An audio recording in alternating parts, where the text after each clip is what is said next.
Donna shared her home with her husband, Walter, who had become increasingly domineering despite being a stay-at-home spouse. While Donna worked to support them, Walter managed the household, but his controlling demeanor undermined her efforts. What was meant to be a stable arrangement soon felt like a futile obligation, with Donna contributing financially but feeling her input was undervalued.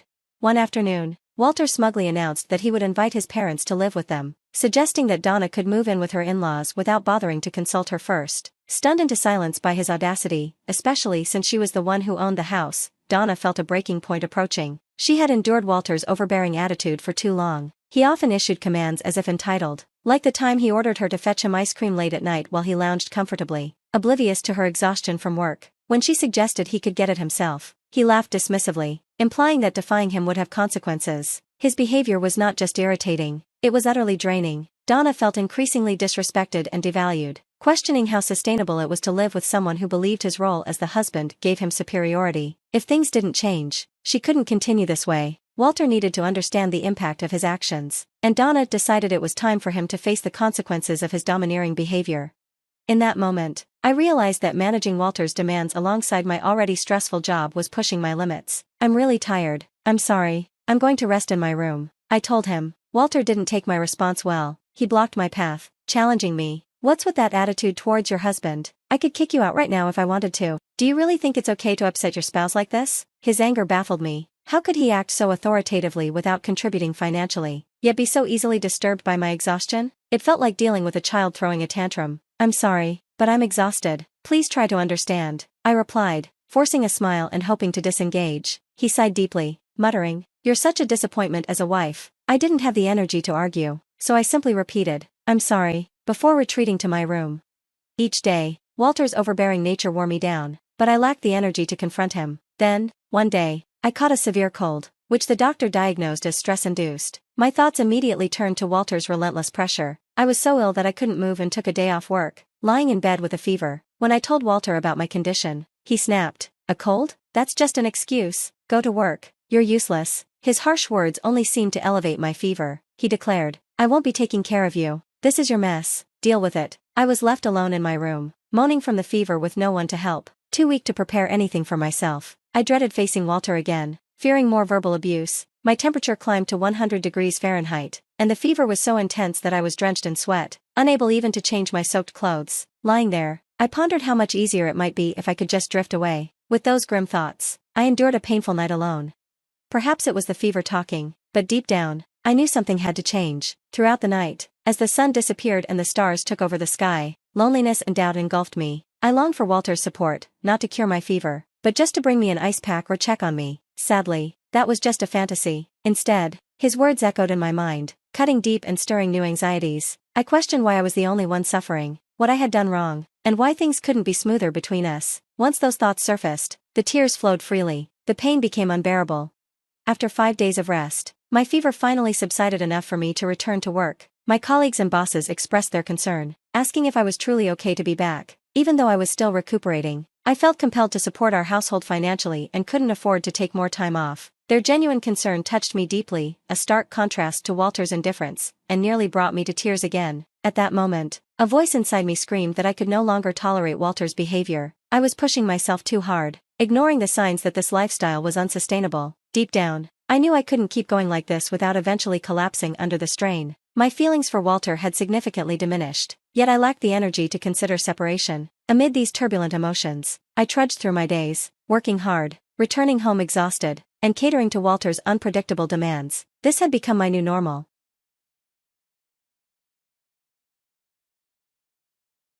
One day, as I sought a moment of peace in my room, Walter called out, asking to discuss something serious. It had been a while since we had a genuine conversation. Typically, Walter made significant decisions on his own. With a heavy heart, I sat down, bracing myself for what was to come. To my shock, he announced with unexpected enthusiasm, "I'm going to let my parents move in with us, and you need to leave since you can't even cook." The first word that escaped my lips was, "What?"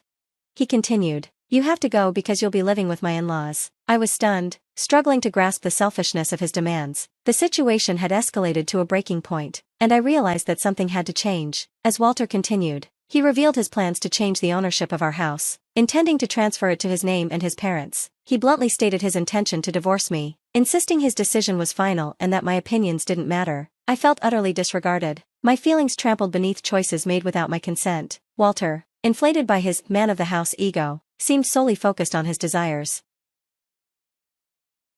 My heart sank as I confronted the reality of our life together. Ignoring my growing detachment, Walter sneered. "You love me so much, don't you? I know this is shocking coming from a husband you cherish, but I'm sorry. I just want to take care of my family. Please understand." His words, intended to sound sympathetic, felt more like a reprimand. I wanted to scream that he was mistaken. Any affection I once held for him had evaporated, leaving only disbelief at his selfishness and regret for not leaving sooner. Why hadn't I walked away earlier? If I had, perhaps he wouldn't have had the chance to exploit and demean me so thoroughly. I even found myself resenting my past self for being too lenient. Walter misread my visible distress as lingering love, thinking I couldn't bear the thought of divorce. But he was wrong. My feelings for him had long since faded into nothing more than disdain for a man who wrongly believed I still cared.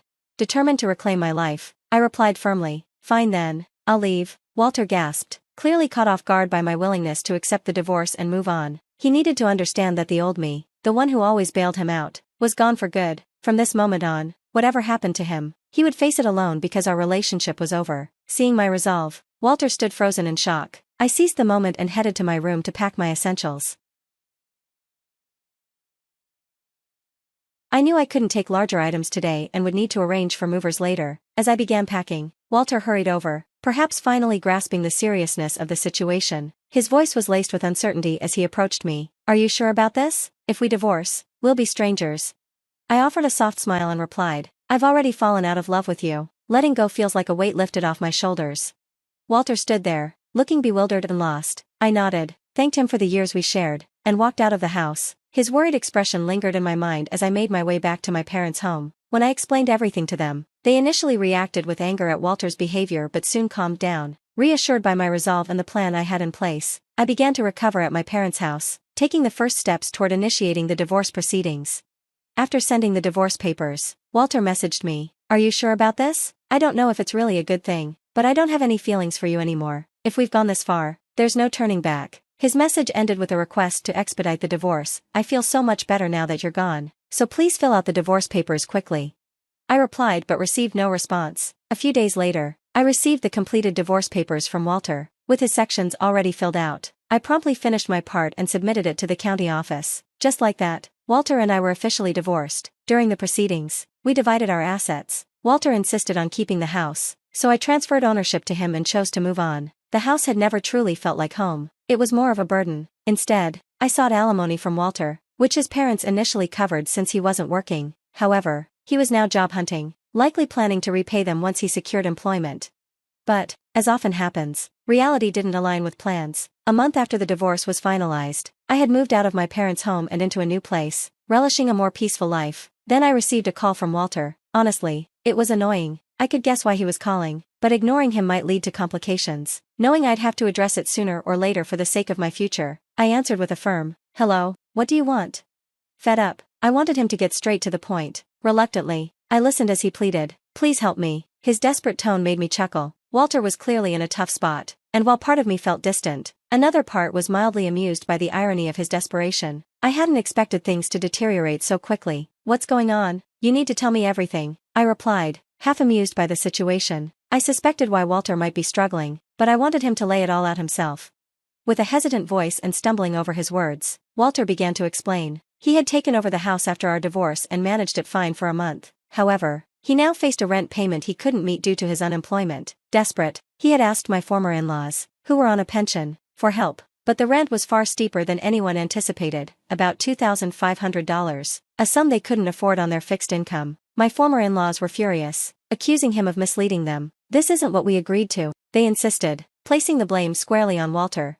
Feeling lost and nearly in tears, Walter called me. "I didn't realize the rent would be so high. The place is a mess. Now what are you going to do about it?" Frustrated and overwhelmed, he tried to pin the blame on me. I hadn't discussed the specifics of the rent before our separation, but it was his folly to take on the house without understanding the financial commitments involved. He had pushed me away, treating me like an outsider, and now he was facing the consequences of his choices. Despite this, he seemed unable to accept responsibility and was reaching out to me for help.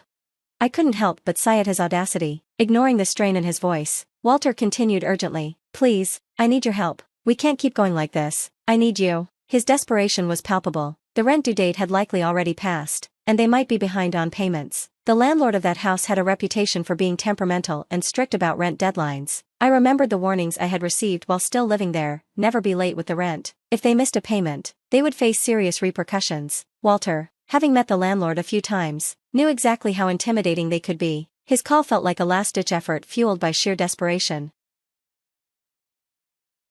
When Walter called, pleading for help, his tone was as self-centered as ever. "Please, just cover the rent for 1 month. I don't have anyone else to turn to. You still care about me, right? If someone you care about is in trouble, you should help them out." I wanted to tell him outright that my feelings for him had long since faded, but instead, I bit back my frustration and replied coldly, "I'm sorry, but I have no obligation to help you. You were the one who cut me off, and now you expect me to assist you when it's convenient for you? That's not fair."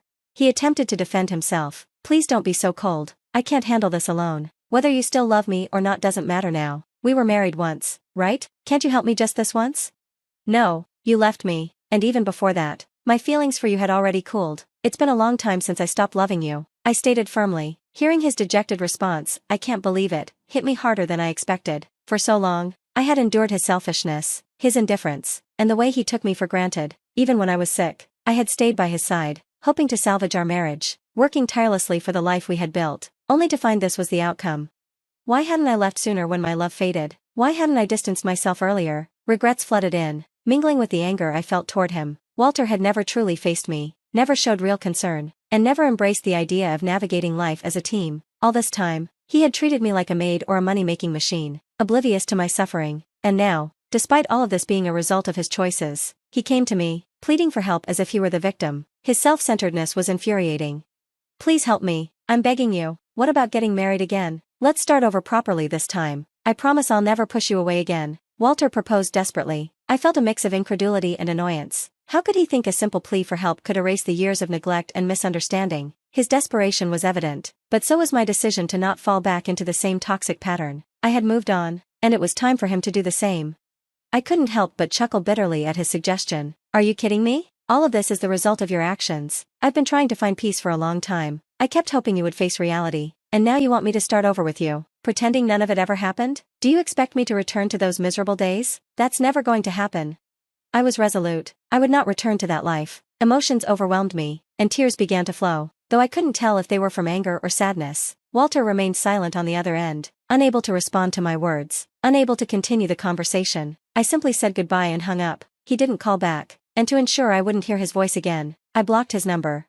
Later, I learned from mutual friends that Walter and his family had been evicted from their home. He had tried to persuade my former in-laws to cover his rent, but they were furious and refused, further upsetting the landlord. With no options left, they were forced to leave. Walter had struggled to find a full-time job and was now working part-time to make ends meet. Meanwhile, my former in-laws had to sell their house and were now crammed into a rundown apartment, all three of them living together. In contrast, I had been deeply focused on my work, and my boss even discussed a potential promotion with me. I might become the first female manager in our company, and I received admiration from both colleagues and juniors. Occasionally, friends inquired if I was considering marriage again.